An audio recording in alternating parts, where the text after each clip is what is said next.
Welcome to Tea and Strumpets, a Regency romance review. I'm Zoe. And I'm Kelsey. And we're back to talk about more Maiden Lane today. Oh, yeah. I'm working on this Maiden Lane thing. Yes, and I'm hopeful that by the time we get to the end of this podcast, we will have more positive thoughts and feelings about this book. But this was a reread for me, and it definitely was different than I remember. So I'm super excited for our discussion today. Excellent. I can tell you this right up the front. I did not hate it like I hated the first one. Excellent, excellent. Well, I expected that, and I'm glad that I was right, because I never want us to read things that we really don't enjoy. I think that it's fun occasionally to read books that either, somehow you just feel a little bit disconnected with or frustrated with, because it makes you think differently. But it's not fun to do it for 14 books. No, it's definitely one thing to push yourself out of your comfort zone and be like, okay, I did that. I experienced that. Not as good. Not like I don't really want to do it again, but, at least you tried. But I'm happy that this had more things going for it. Excellent. And the book we are talking about today is Notorious Pleasures by Elizabeth Hoyt, which is number 2 in her Maiden Lane series. Yes. So we've got a couple fun things for us to go over first. Now, number 1, Zoe, I thought of you when I found this. I wanted to, sometimes, we don't do an author fact in a series, but I found this on her website and it was a frequently asked question. And so, Zoe, why don't you read it? So at the beginning of all of the chapters in this series, there's like a little excerpt from a fairy tale. And there obviously in each book, it's a different fairy tale.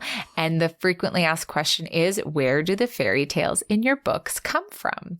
And she says, I write the fairy tales in my books myself.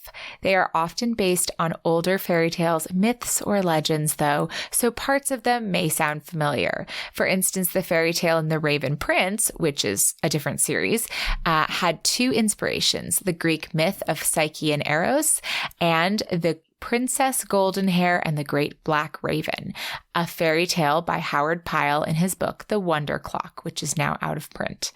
And that's super cool because I actually was wondering that. I was like, are these fairy tales that are like, they're a fairy tale and she's just written it in her own words? And the answer is yes and no. Yeah. So I don't know. I was thinking of you. And I saw this and I was like, I feel like we need to put this in there because at the very least, I'm sure this is a good answer for Zoe. It is, yes. And for those of you who haven't listened to every episode and know the deep cut is that I tend to really dislike kind of blurbs at the beginning of chapters. I think the most successful blurbs are the Lady Whistledown blurbs, but sometimes I find them to be distracting, and we've talked about that through our Bridgerton series, so I don't need to hash it out again. In this series, my memory is that some of the fairy tales really grabbed me and some of them I just skipped. It was kind of hit or miss for me. And I think, that it really just comes down to your personal preference. But we can talk about that too more in our general book discussion. Yes, we can. So for history today, I have gotten some history of gin in the 18th century. Yay! Because this was a huge factor in this book as well as subsequent books. So yes, I was so hoping you would do this. I almost reached out to you because I have read the series and you haven't, and I wanted to be like, you might want to do something about gin. Yes, so I found this really cool website and it looks like they do a lot of alcohols. Anyway, so it's Difford's Guide is what it's called. And we will link to it in the show notes, specifically to their article on the history of gin, 1728 through 1794. I'm going to read a couple little passages from it, not the whole article, don't worry. But I think the ones that I found fascinating are in there. So Basically, it starts with the impact of gin on London's deprived inner-city population, unused to anything stronger than beer, has been compared to the effects of crack cocaine on modern-day American inner-city ghettos. The period during which gin had its greatest impact in Britain has since become known as the gin craze. So the fun news is there's like 8 different gin acts in like a 50-year span, so that's exciting.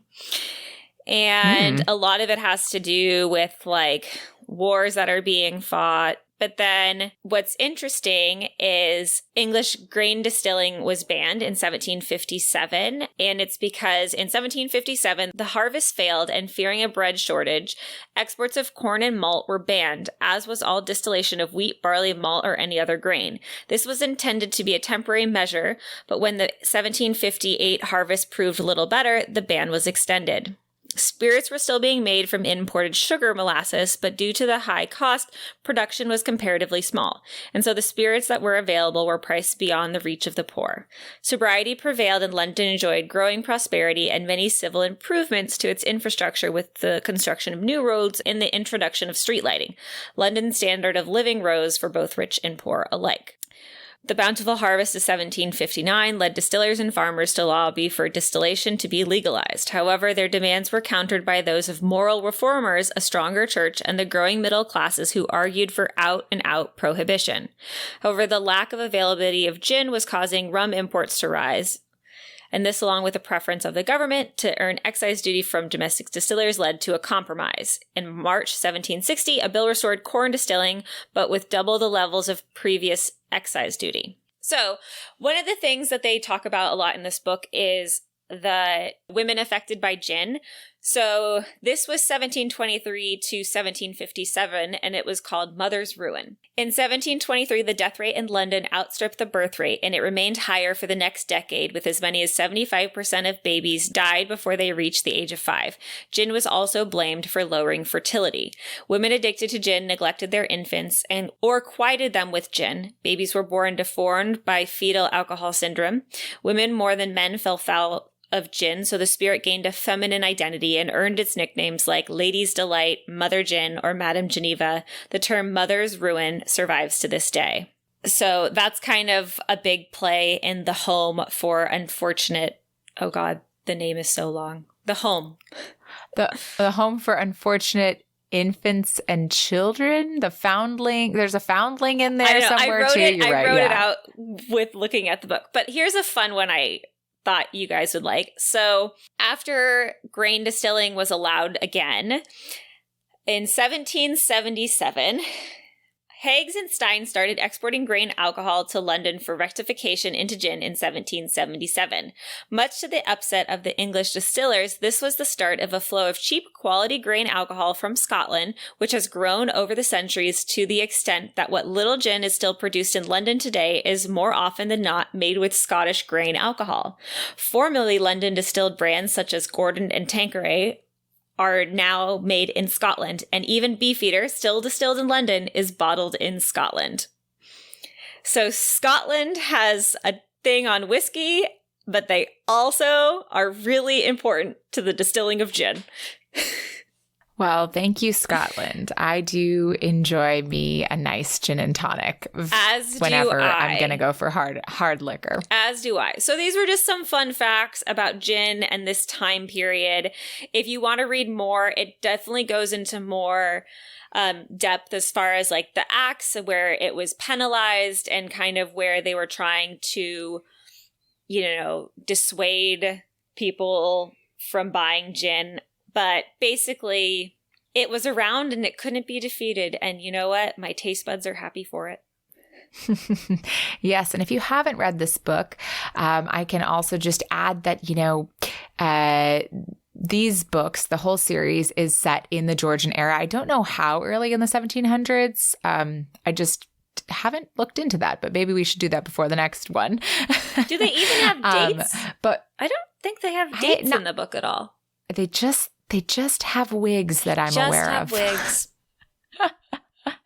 But as we sort of alluded to at the beginning of this history fact, gin is a really important theme in this book and really in this whole series, just because we are set in a poor area of London, and that was a real problem, as Kelsey shared, that the poor were facing was addiction to gin, and gin being illegal and difficult to come by, but people being addicted to it. And, that it's really interesting because it's the struggles of the poor are really highlighted in all these books, which is a lot different than a lot of the Regency romances that we read. Exactly. Very true. However, moving on. It is time. Our main tropes is not about the poor and downtrodden. Our main tropes are the virgin and the rake. I would say that's a good one. And also engaged to the brother. Oh, yes. Yes, of course. We're engaged to the wrong sibling. Yes. So great. So great. And our main characters today are Lady Hero Batten and Lord Griffin Reading. And normally at this point, we have a little spot for any trigger warnings or content warnings, but I don't think we have any today. I don't think we have any. No. Not anything particular in this book. Mm-mm. So I think we should get into our synopsis, shall we? We shall. So Lord Griffin Reading is having a great time until he gets an earring thrown at him by a disapproving miss who is trying to warn him that his current paramour's husband is coming their way. Griffin is interested in this self-righteous lady and dubs her Lady Perfect. He is the estranged brother of the Marquess of Mandeville, and he has come to his brother's ball at his mother's request, since he and his brother do not get on. It turns out that Lady Perfect is Lady Hero Batten and has literally just been announced as Griffin's soon-to-be sister-in-law. Griffin then proceeds to dance with her and tease her ruthlessly. Griffin and his brother Thomas are estranged, and everyone believes it is because Griffin seduced his brother's first wife, who then died in childbirth, and the parentage of the stillborn baby was also in question. Lady Hero finds this out after her cousin Batilda tells her that she should not be seen with Griffin, as he is known as bad company. Griffin is rarely in town, so the rumors have taken on a life of their own. Little does anyone know that Griffin is actually the reason that the Reading coffers are no longer in dire straits. In fact, even his own brother Thomas does not know that Griffin has made the family fortune viable again by becoming one of the biggest gin distillers in London. And this is something that Hero's brother, the Duke of Wakefield, is strongly against and is doing everything in his formidable power to shut down the gin industry. After a night of checking in on his gin still, Griffin is making his way out of St. Giles when he spies Lady Hero entering her carriage in the middle of St. Giles.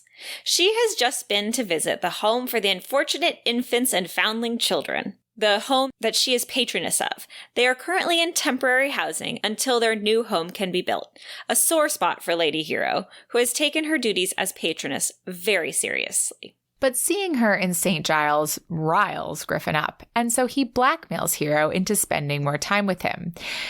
She'll have him escort her into St. Giles, or he will tell her brother and his brother that she regularly ventures there on her own. It turns out Lord Griffin is not what Hero supposes. He helps her find an architect to look over what has been happening with her building project that is woefully behind. He is also very protective, and an incident in the pleasure gardens when Thomas leaves Hero to speak to his ex-mistress, he instantly notices her and is furious at his brother for leaving her alone. He goes to get her, and in the heat of the moment, with the fireworks booming behind them, Griffin kisses Hero. The next day, Griffin accompanies Hero to his architect friend, who delivers some bad news about the progress of the home's rebuilding. Griffin surprises Hero and himself by offering to loan her money for the construction of the new home, since her fellow patroness is on the continent and Hero does not have the necessary funds at her disposal at this exact moment. She turns him down, but is intrigued by his kindness. However, on their way home, Hero finds out about Griffin's gin operation, the root of all evil in London, and something her brother, the Duke, as we mentioned before, is on a mission to put an end to. This is also something of a sore spot with Hero too, because her brother believes that gin is at the root of their parents' untimely murder. So they part unhappily, but life goes on. After chatting with her sister Phoebe, Hero comes up with a plan to get funds for the home. They will form a ladies' syndicate, a group of ladies who will all become patronesses of the home together. Still disturbed by the thought of Griffin involved with something as sordid as gin, Hero brings Griffin to the home to show him all the unfortunate children, many of whom are left without parents due to gin. However, Griffin is not swayed by this argument. In fact, he is convinced that it is the best way to meet his family's financial needs. So they get in a row, and it ends, of course, with Hero in his lap and him kissing her and undoing her bodice.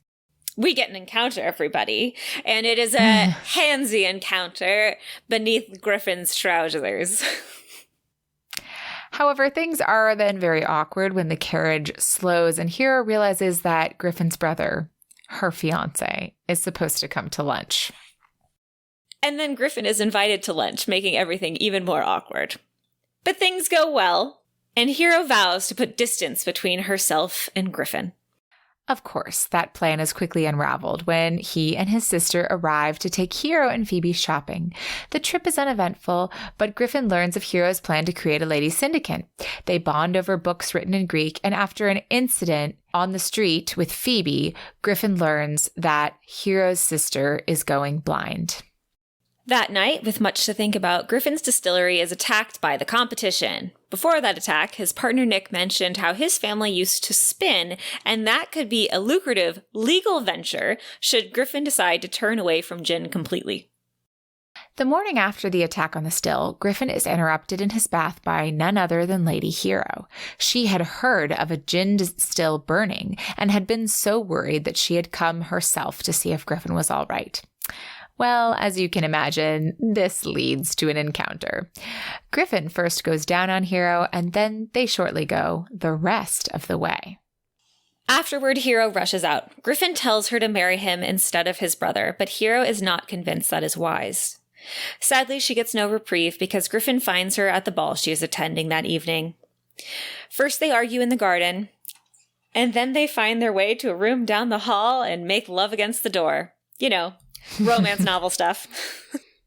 Then things get interesting because it turns out that Maximus, Hero's brother, the Duke, has learned that Griffin is distilling gin.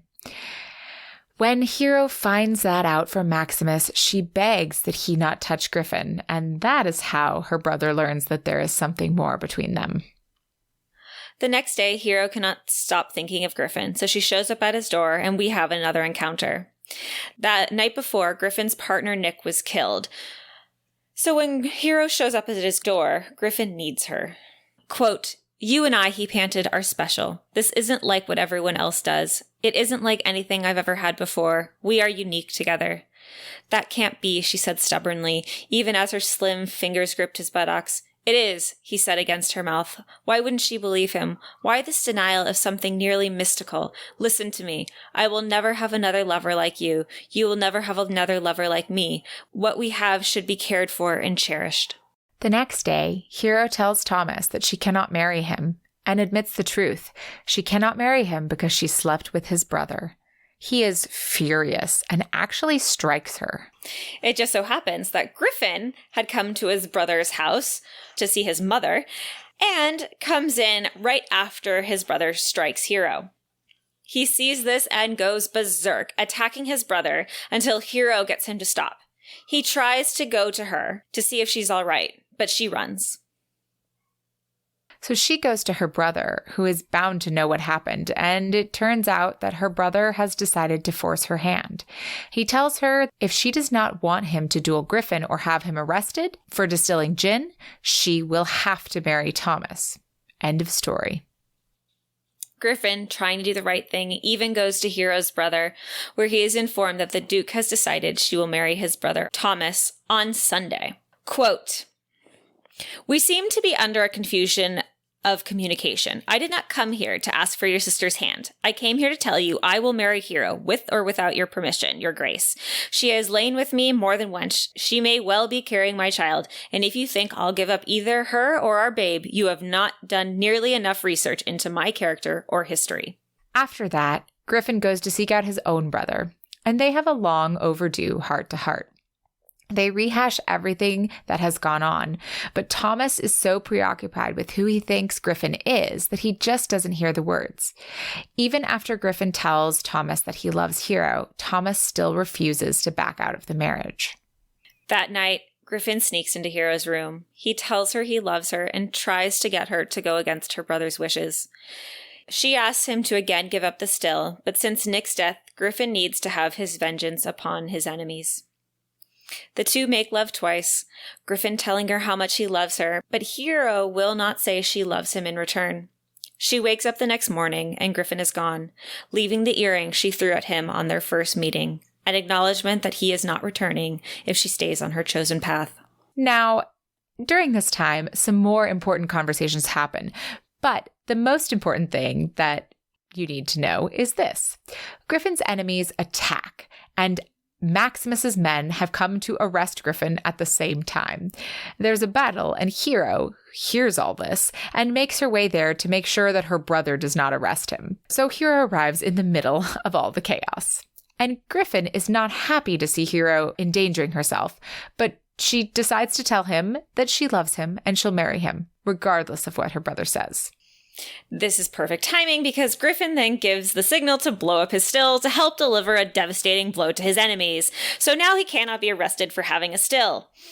Also, there's rioting going on near the home, so the Duke of Wakefield turns his men to quell the riots at the home because Hero is passionate about the home, and ta-da, happy ending.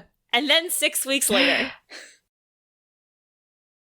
Hero and Griffin are married, and Thomas has married too. He married his former mistress, whom he actually loves, but did not think was a good fit for a marchioness, even though she was noble, but she was a widow and too old to be of childbearing age. So he actually decided to put his stuffiness behind in the name of love. And Thomas and Griffin again have an actual heart-to-heart. And Hero and Griffin live happily ever after. And we do have an epilogue, but all that it does is set up book number 3, which we will get to soon. Woohoo! So exciting. So I want to talk about all of that and more. So shall we adjourn to the parlor? We shall.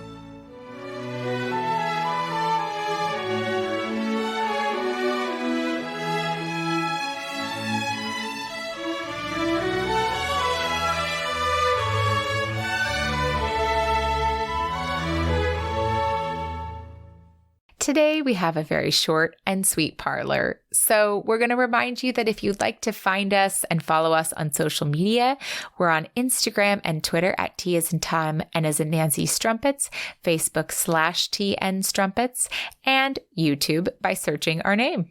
And if you're listening to us on YouTube, now is a great time to click that thumbs up and hit subscribe before you forget. Liking and commenting on our videos and subscribing to our channel is a really wonderful way to let us know that you like what we're doing. And if you'd like to know ahead of time what we're reading each month, subscribe to our email notifications via our website. If you subscribe, you'll be the first to know what we're reading each month. Plus, you'll get all sorts of extras, including exclusive content from each of the authors who join us on the podcast. Our website is romancepod.com, and there you can find episodes, more information about us, and other resources. So take a look. And finally, if you have a moment, we would so appreciate it if you would rate, review, and or tell a friend about our podcast. Because reviews on Apple Podcasts, Facebook, or anywhere else you can review us, they really help other listeners find the podcast. And word of mouth is also one of the best ways that podcasts get found. So if you like what you're hearing, we'd love it if you help us spread the word.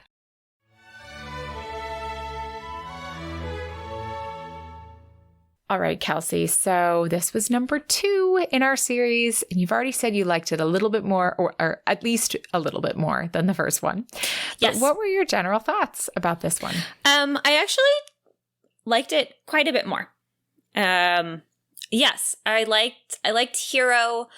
And I liked Griffin and I liked their interactions together. I thought that there was a bit of an honesty between them. Like, it wasn't a lot of like, you know, I'm trying to think. It wasn't a lot of like him really trying to seduce her. It was a lot of that, like, I just can't help myself, like, you know, and I think on her part too, you know, I like the fact that their meetings were more, they were actually trying to find the other ones. It wasn't like, oh, I'm going to contrive to be in the other person's path. It's like, you know, we get encounters because Hero keeps showing up at his house, you know, because she, you know, at first it's like, you know, and he really does say he really does go with her into St. Giles because it's not a good place for a woman to go to on her own.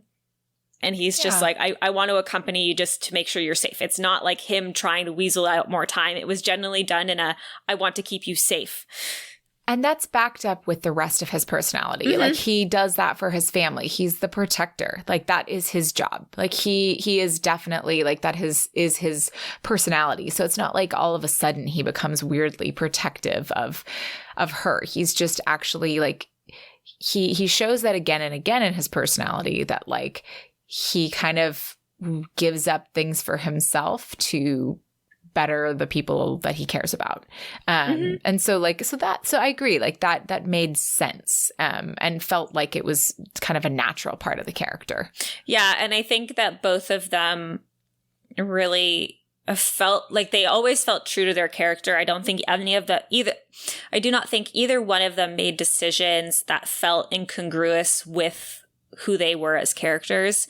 You know, Hero, I'm going to read it as one of my favorite quotes because it's at the front and I just really liked it. So I'm not going to say it here, but you know, Hero has an outward facade that he dubs Lady Perfect, but she really shows him more of herself than she lets others see.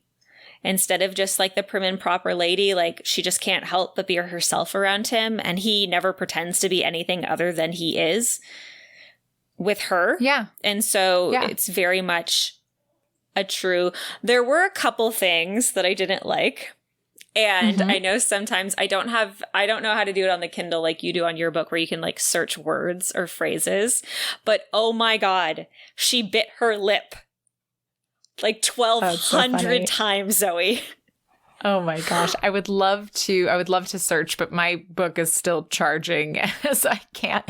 I didn't catch that, but I remember him like biting her a lot. Like there was just like a lot of nips and bites. And so that's funny that you said bit her lip because I remember like in like all of the makeout scenes, he would like bite her lip. And I was like, what is going on? Well, because he's always intrigued by her biting her lip. It's like something they say 10,000 times. And I was just, and it was funny when I was reading the synopsis, like a lot of times what I do to make sure I get everything in order is I like skim the story and I just go through it really, really quickly. And I swear to God, I saw it jump out at me like 10 times. And I was like, are we still biting our lip here?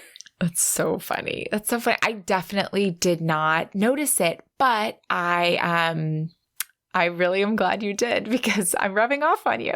I know. There is another thing, too, that I've just noticed with Elizabeth Hoyt, with her heroes in her stories. I noticed in the first one, the second one, and like, spoiler, I did go ahead and read the third one because I wanted it and we had to talk about it anyway. So I just read it already. No matter anyway. But one thing that I don't always like is the men speak very vulgarly to the women they like. You know, these are women they have feelings for and are passionate against. And sometimes they say things that are like too crude for you. Yeah. Like, but it's not like, because sometimes you get it where they're like, they're being crude to be shocking. You know what I mean? Like, especially in A Virgin in the Rake, they're like, you're playing with fire. I'm going to show you like the fire you're playing with. But in this one, it's like, they're genuinely like trying to be like sexy and romantic, and it's not. And it's not. It doesn't do it for you. It doesn't do it for me. In fact, it just comes out crude and vulgar. And I'm like, why? Like, you could say it and still be like rough and tough, but I don't know. I just don't like it as much in that heat of the moment. They tend to say things that I'm like, ugh. And then they have really like great romantic things that they say. And I'm like, this doesn't go together for me. Definitely. That's interesting. And I actually, so it's been a while since I read this book, probably 10 days, I think is when I finished it ago. Mm-hmm. So my memory of it is not as fresh. But what's interesting is that my memory before reading this book was really loving it and remembering, for whatever reason, I remembered like the scene where they're in the boats at, going to the gardens really vividly, although what I remembered is not what's in this book. So I'm like, what am I remembering? You're remembering another book that had boats. I know. So funny. And when we're talking about it, again, my memory is more of surface level. But as you start to say things, I am remembering more of my reread of this book, which I found myself a lot less enchanted with this book on this reread. I remember loving this book, but maybe it's just that I've looked at romance novels more critically now. Yeah. And I just felt a lot of parts of this book fell flat. Mm-hmm. And this book is really character driven. It's really, it's less about the plot actually than about how Griffin and Hero are feeling. Yeah. And communicating with each other. The plot is important, but it's not. But I think that the plot let the book down, and I'll explain why. So Griffin distills gin. It's illegal. But he's doing it to save his family. And he got into it to save his family because his dad died and they were pretty much destitute. And his brother Thomas, admittedly, did not have a head for funds. So Griffin dropped out of college and stepped in. His whole thing was they had a poor grain harvest. Yep. That wasn't going to make them any money. So he turned it into grain alcohol and made gin, because that actually could provide funds for the family. And so he's been doing that for years. And the conflict in this book for the plot is that Hero, her brother Maximus, and Thomas are all against gin distilling. Mm-hmm. Thomas and Maximus are helping make these acts in Parliament. And they're like, that's what they're staking their political careers on. And Maximus really doesn't like gin because he believes, as you said in the synopsis, that gin is one of the reasons that their parents were murdered. So anyhow, the point being, though, that, Hero, of course, doesn't want Griffin distilling gin. And she tries to do the sob story. She tries to show him the poor orphans that have these gin things. And he goes, his defense of that is, Hero, someone's always going to be making gin. It's not my fault, right? It's not my fault if these people decide to have this thing that's bad for them. And there's a lot we can say about that argument. Yeah. But I'm not even going to go there. The thing is that when he gives it up, it frustrates me because he does have strength in his conviction for distilling gin. And he's saying okay, I see that this isn't what I want to do for the rest of my life. I do want to get out of it, but I'm doing this for my family. And Hero never understands that. She never gets to that point of being I see that this is bad. And he says, I see this is bad. And yet they're saying but we see the necessity of it. Because at the end of the day, he's a fucking aristocrat, right? Yeah. He has money and he lives at a different level and he's taking advantage of the poor by being a gin distiller. But I'm not even mad at him for doing that. I'm mad at him for just all of a sudden being yeah, I'm good to go. Yes, yeah. I'm ready to let it go. Even though he had conviction for continuing it for his reasons, which don't even matter. But then all of a sudden it's just okay, bye gin. And then it's Hero's yeah, now I can live you because you don't do gin. And it's it just fell so flat for me at the end. Yeah. It just, there was this lack of a climax of it, because to me, it felt the understanding was knowing why Griffin was doing this, why this drove him. And it just never quite got there for me. And so then you had these two characters who kind of a reflection of the plot was their relationship. I loved the little bit of Hero that we got in book one. Like her promise of her conversation with Temperance, like she seemed so interesting and I was intrigued for her story. But then we get to her in this book and there's this like Lady Perfect facade, and it's like really interesting to start to hear her internal dialogue of her being like, you know, I am the perfect Duke's daughter, but I'm not that inside. But then when she's faced with anything, like for me, I got frustrated with her. Yep. I feel like we're now just talking about the characters in general. Talking about Hero, there was one moment where, you know, she's basically said, I don't want to marry Thomas anymore. I've slept with his brother. Like, I can't do that to myself or to Thomas. Like, that's not fair. I want to end this. And then her brother's like, well, too bad, so sad. I'm going to arrest Griffin. And you know, and she's like, and even still, like, she won't tell Griffin she loves him because she's like, there's no point. Like, I must do what I need to do.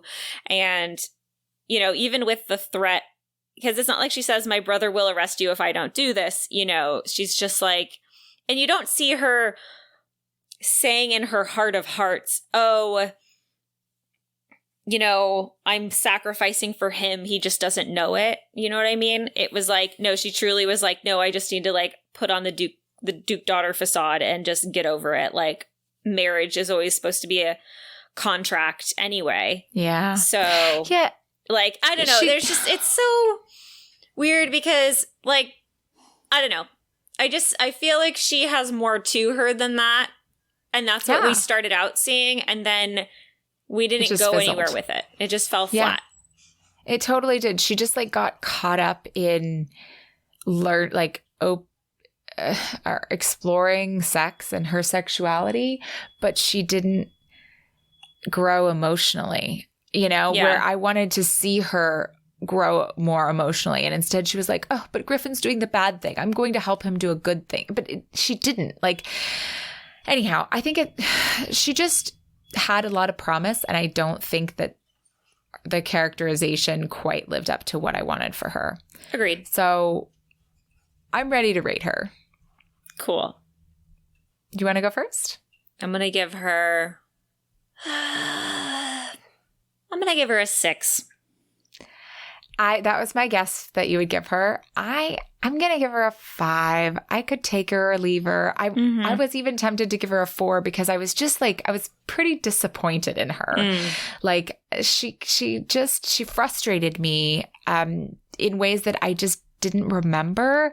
But there, like you said, there were some moments in the beginning that were interesting and I didn't find her particularly offensive. So I think at the end of the day, what I said before, which is like, walking away from this book and having space from it, I remember it more fondly than the actual experience of reading it was. So I guess take it or leave it. Yeah, I will say, I mean, like, she did play a part in me liking the book.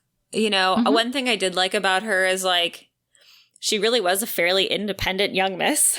Like, you know, she's not married. She's not spinster age. And yet she definitely just goes about and does things on her own and kind of just says F it and like doesn't let anyone tell her no. So so like there are things about her I like. I think she could have just been much more. Yes, I concur. Let's talk about Griffin. Griffin. So I know we have the issue of the character development between the still and the giving it up very quickly and having it not be a big thing. You know, I thought that you're right. It kind of came up really fast and it almost felt like at the end, him blowing up the gin distillery was kind of like a cop-out of having to have that emotional realization for him. Because he didn't actually blow it up in the sense that like he blew it up for her. It's like he blew it up because he's like, I need to get rid of these enemies off my back. And the only way I can do that is by delivering them a devastating blow. But now I'm willing to sacrifice the gin still, but I still can't sacrifice it without like wreaking vengeance upon my enemies. Yeah, I mean, and that was fine. It just seemed like, you know, basically his life's work up to this point. Like before that, he was just a carefree lad and then he had a gin still. And I don't know. There were other parts of his him that I didn't like. I think when you talk about the vulgarity and just kind of like how kind of rough and crude he was, I think to me it was like, I have some notes of like, I didn't like their encounters. I felt like they, you know, it was very, I don't know, maybe it's a little bit of like a personal preference thing, but I felt like it was very, you know, alpha. Yeah, I have a line from you. Dom sub, yeah. I'm going to read it to you right now because I literally took a note and I said, bit much. But it was the same thing with these encounters, how like they didn't start out of like a stark need. It was like he definitely like took over, and yes, she was interested in it. So, you know, like, yeah, she was always consenting. And she was always consenting towards it. Like there was no like, you know, I'm going to put pressure on you and then you're going to consent. It was very much like she consented immediately to it. But this line in, she darted then, a heart flushed from cover, and tried to leap around him. He caught her by the waist and flung her up against the closed door. Then he bent his head and looked into her brilliant diamond gray eyes. What will it be, madam? Yeah. And there was a couple, that's exactly, it's a perfect way. There's something thrilling about that. And I totally like, I get the, you know, like there are other times in romance novels where I find that really awesome and sexy and, you know, exciting, but it just didn't work for me in this one because I think that that's how their dynamic was like all the time. Like Hero was constantly in that like, oh no, like, I can't believe I'm doing this kind of attitude of like, I want this so much, but I can't, but I want this so much, but I can't. Yeah. And then he was like, you will have me or you will not, or you will have me or you will. And it was just like, yeah, ugh, guys, I agree a bit much. And there were times when I wrote, like in their scenes that I felt like he was almost weaponizing their love or their sex, you know, like because like, there's this line where I wrote this afterwards. He says like, you know, that she's trying to say we're like, we can't do this anymore. And he's like saying, do you love me, Hero? His pale green eyes were full of torment. Do you love me like I love you? Because he's like trying to make her admit the love and you know, and then they're continuing on and having sex, even though she's not saying she loves him. And I'm just like, I feel like he's weaponizing sex in that moment to like get her to admit her love. Yeah. He's putting her in a vulnerable state to then, you know, get what he wants. Yeah. And it's all consensual. Like there's never anything that didn't feel consensual, No. but I did not enjoy their dynamic and I didn't enjoy like, I didn't dislike it, but I was just kind of like, ugh, come on. Yeah, no. We're better than this. And I agree with that. And I think it's hard, too, because in general, I actually like reading about Griffin, the character. I really like Griffin, the character. Yes. Like, he's actually super great. Like, and when Hero's sister Phoebe falls down, he's so concerned and he's like, why have you not consulted a specialist? She needs better glasses. Clearly, she didn't see that step.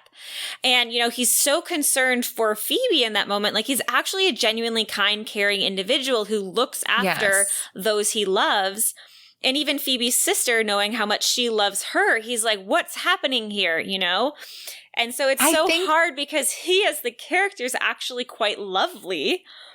Yes. But then, like, in the heat of the moment, he, like, becomes this, like, rugged sea captain, like old school hero. And I don't like that as much. I don't, it's like when they're apart, you're like, oh, I can see how these two people are good for each other. But then when they're together, they're actually like not that good for each other. Like they don't bring out the best in each other. But whatever, they work. They had passion and fire and something, whatever. So we have to rate Griffin. Yes. I'm going to go first. I'm also going to rate him a 5. I'm going to take him or leave him because I love who he is on the page, like without Hero. And then when he and Hero are interacting, it just falls flat for me. So I'm going to take him or leave him. I'm going to give him a 6.5 actually. Okay. Fair enough. Because I like him more than I like Hero. I thought there was much more. I thought he was just much more dynamic through all of it. Like, he felt very much like a real person. And like, yes, their lovemaking scenes and their encounters weren't always to be my desire. Like, I really didn't like when he's like, touch me, hero, in their first encounter, and he literally like puts her hands in his pants and is like, get me off, you know? And I was kind of, I didn't like that very much. But I feel like if I'm reading it just as characters, if I took all the encounters out of it, I like Griffin more than I like Hero. And I don't dislike either of them. And they both tip into the like category for me. Good. Versus the take it or leave it. So that's where I'm going to leave that.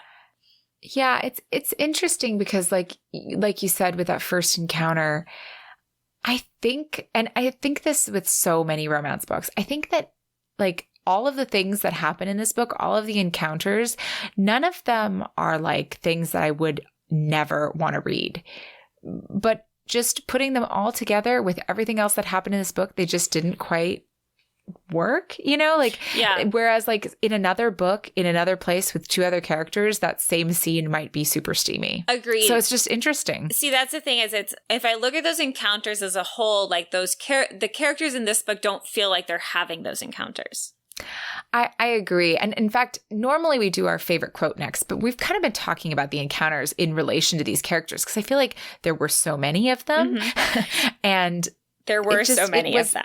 It drove their relationship. Yes, a lot of their relationship was that sexual chemistry between the two of them. And it wasn't like the sexual it wasn't unrealized sexual chemistry. It was like the actual sexual chemistry of coming together. Yeah. So we've kind of been alluding to it, but steaminess rating. So there were 7 encounters, right? 7 encounters. And let me tell you, they were all very detailed. There were details in there I didn't even need. Yes. So for me, my tea had gone cold as far as steaminess rating. Like I kept taking I wish it had been warmer. Like, it kept being like the wrong sip. Does that make sense? Yeah. It's like, I knew what was in my cup and I was okay with what was in my cup, but when I tasted it, it just was off. Yeah, I think that's a much better description. It just wasn't quite. It was as if like you grabbed the tea for the person sitting next to you and you just were surprised by it because it wasn't like what you were expecting. I'm totally with you. Or it's like when it's like not strong enough or you get the milk ratio off. It's like, it just wasn't right. Yes. But as far as quotes go, yes, I've got 2. I would say one is more, I just kind of find it funny, and I just think it's very, I should have put it in the synopsis, but I wasn't doing a lot of quotes in the synopsis. But the first one is, like I said, is when I talk about Hero, I said I was going to say it, so I'm going to say it. So, perfect. Quote, Hero suppressed a small sigh and inhaled and exhaled slowly, softly, and imagined she was a statue. It was an old trick to get through events such as these. She was a hollow, perfect facade of a duke's daughter. Really she, the woman within, didn't have to be here at all.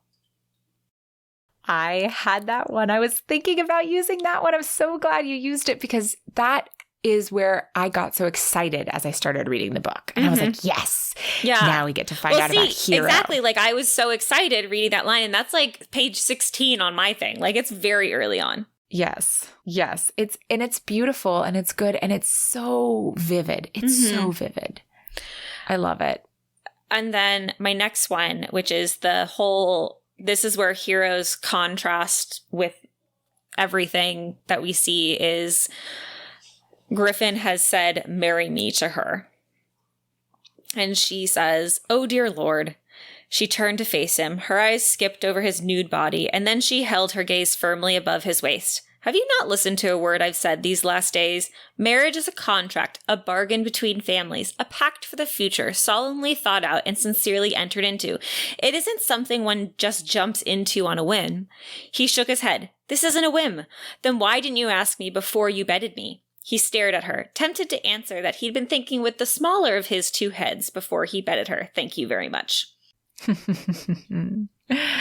Yeah, there were some cute moments like that too, where, the lighthearted part of their personalities kind of got to be injected into the narrative. Yeah. But like that one very much. So I have one where I just kind of liked the imagery of it. And it's when they're in the gardens and Griffin's come to find her and they kiss. and the fireworks are overhead. So it says, "She gasped, winded, unable to catch her breath. She'd never thought herself a creature of physical want, had never experienced this longing before with any other man. It was as if she were the dormant black powder and he a flame that set her alight. Suddenly everything was vivid, clear, and burning. The very night sky rejoiced as if to celebrate her awakening." That's a great line. That's a great line. I mean, it's in that this is also like this evolution of Hero where she had never thought herself a creature of physical want. And like she had never known she could feel this way. She was just the facade, right? Yeah. And so like this is this next step in her evolution. And I love reading about it. Again, it just kind of, after this, it feels like she doesn't know what to do with herself. Yeah. So, I think I would have liked to see, based on that line of like, never knew she was a creature of physical want. And then, you know, when we see those encounters further on, like we said, she fully consents, like, you know, she consents to all of them. But I would have liked to see her initiate at some point, you know, at some point. Know, where she comes to his house, but then she's like, "Oh, whatever am I doing here?" Yeah, she comes to his house, but she's not there for sex, you know. Maybe she is. Like, she is. But she's like, I came out of concern for you, you know? But instead of being like, oh, like, you know, take me now, or like, you know, running into his arms and kissing him, she's just like, oh, I just needed to make sure you were okay. It's like, no, take charge, lady, take charge. I agree.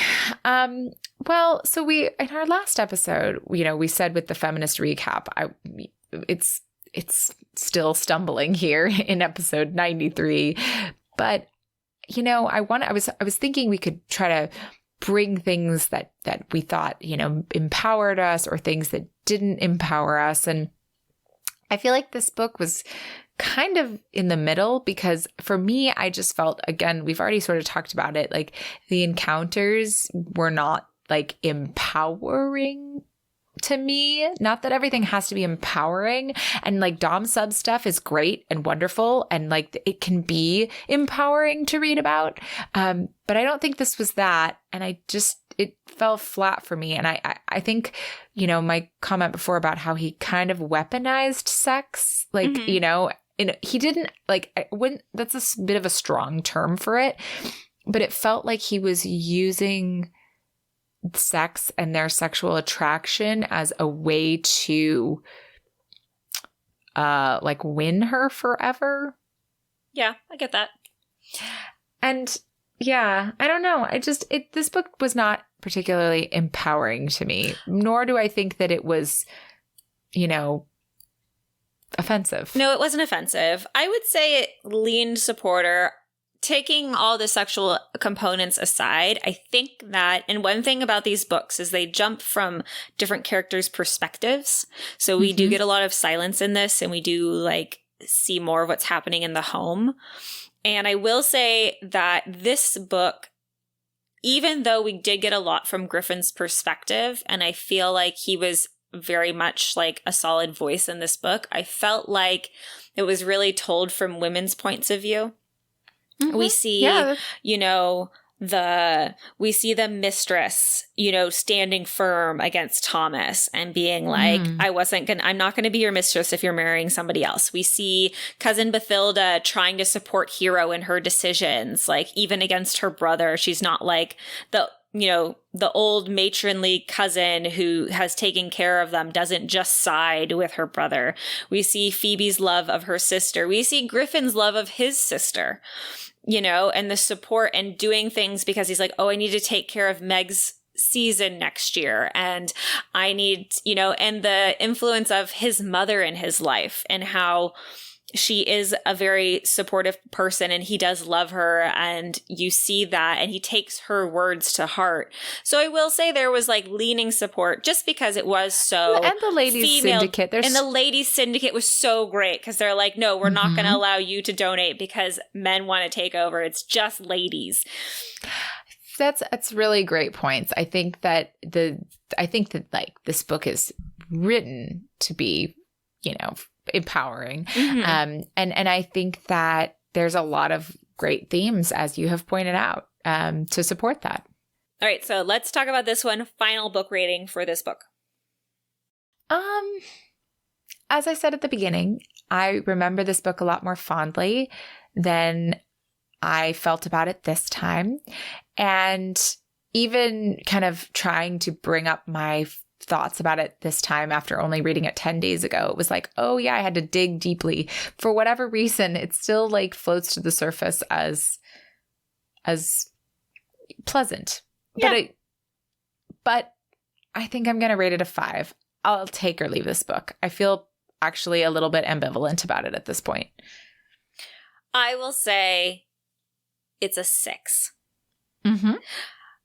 Only because if you told me I had to read it again, I wouldn't go, ugh. If you told me I had to read number 1 again, I'd be like, absolutely not. Sorry. That's a no-go. No, thank you. No, thank you. No, thank you. It just isn't, it's not the book for me. Yeah, no. This one, I'd be like, I could read it again. Not in the sense that I would love to read again. It's not one I would choose to read again. But should I have to, I'd be like, yeah, I could read it again. Agreed. Totally agreed. I can see something happening in my life where I reread this series and I start at number 2, you know? Yeah, I would say that's fine. Honestly, I feel like you could start at number 2 and you wouldn't miss much. Yeah, I have such fond memories of other books in this series too that are coming up. Like I have fond memories of Silence's book, although I'm about to read it, and so we'll see if my memories are correct this time. Phoebe's book, I remember really loving her story. I am excited to read that one.